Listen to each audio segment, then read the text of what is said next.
நான் சொல்லியிருக்கிறேன்ல, நீங்கள் தான் உங்கள் குடும்பத்துக்கு பாஸ்டர்னு நான் சொல்லியிருக்கேன்.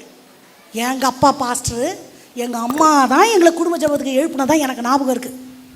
நாங்கள்லாம் காப்பியை குடிச்சிட்டு தூங்கி வழிஞ்சின்னு நாங்கள் ஜெபம் பண்ணியிருக்கோம். எங்கள் அப்பாவே எங்கள் அம்மா தான் குடும்ப ஜெபத்துக்கு எழுப்பியிருக்காங்க.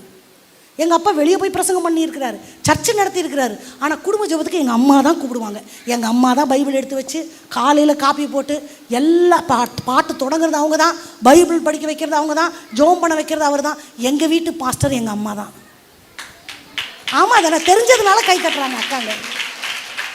நான் சொல்கிறேன், உங்கள் குடும்பத்துக்கு நீங்கள் தான். எங்கள் குடும்பத்துக்கு நான் தான்ப்பா பாஸ்டரு. குடும்ப ஜெபத்துக்கு நான் தான் அவரை கூப்பிடுவேன். அவர் தலைவர் எதனா வேலை தான் பண்ணியிருப்பார், வாங்கப்பா ஜெபம் பண்ணலாம். என் குடும்பத்துக்கு நான், உங்கள் ஒவ்வொரு குடும்பத்துக்கும் நீங்கள் பாஸ்டர். இதை விட ஒருபடி மேலே சொல்கிறேன், அது மிகையாகாது. உலக ரட்சிப்புக்கு கிறிஸ்து எவ்வளவு முக்கியமோ, குடும்ப ரட்சிப்புக்கு ஒரு பெண் அவ்வளோ முக்கியம். நீங்கள் நம்புறதுக்காக நான் சொல்கிறேன். அவ்வளவு பெரிய ஞானி சாலமோன்.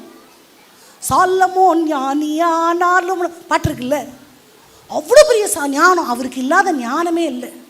அவருக்கு ஞானத்திற்கு ஒத்த ஞானம் இதுவரைக்கும் யாருக்குமே இல்லை. ஆனால் அவர் கல்யாணம் பண்ணி புறஜாதிய ஸ்திரீகள் அவரை தெய்வத்தை விட்டு வழி விலக பண்ணினார்கள்.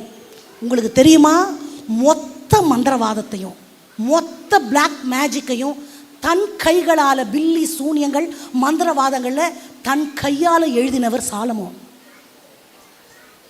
தெரியுமா உங்களுக்கு? அவ்வளவு மோசமாக அவர் கட்டின தேவாலயம் இன்றைக்கும் இருக்குது. இஸ்ரேல் தேசத்துக்கு போனால் அவர் கைகளால் கட்டப்பட்ட ஆண்டவர் எல்லாரையும் சொல்லலை, யோனாவிலும் சாலமோனிலும் பெரியவர்னு சாலமோன் பேரை மென்ஷன் பண்ணி தன்னை கம்பேர் பண்ணுறார். அப்படிப்பட்ட மனுஷன் வழி விலக யார் காரணமானா? மனைவிகள்.